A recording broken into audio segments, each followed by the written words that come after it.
Hello and welcome everyone to the Infact Plays Games channel. Thanks for tuning in. My name is Mike Orlovsky and we are going to review a little game called Tembo the Badass Elephant. About a week ago, Tembo the Badass Elephant hit the stores of Xbox One, PlayStation 4 and PC. It is a 2D side-scrolling platform game developed by Game Freak and published by Sega. About the story, I can only tell you, it's not very important. Tembo has to stop the Phantom military from invading Shell City. As you can see, the game looks pretty cool. It has this cartoonish and comic book style look with the black outlines and stuff.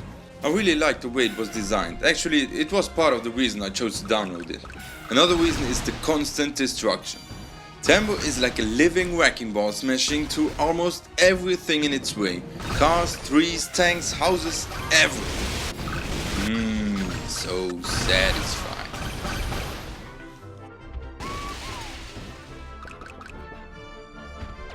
The level design actually reminds me of Donkey Kong Country, especially collecting the peanuts and the quest for hidden areas on the map. Remembering Donkey Kong Country, you always start off a level by going to the left, just to check.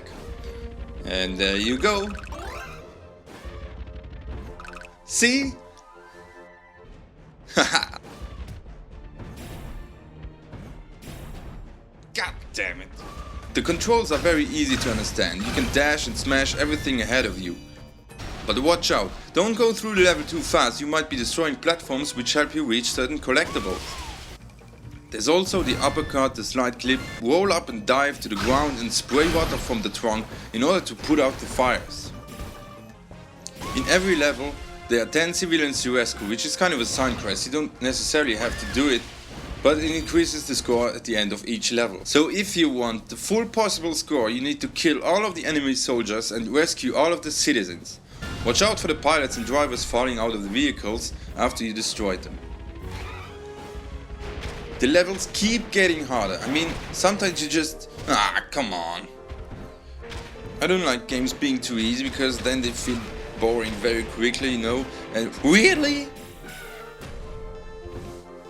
No, let me just figure that. There. Right over there and there. That's it.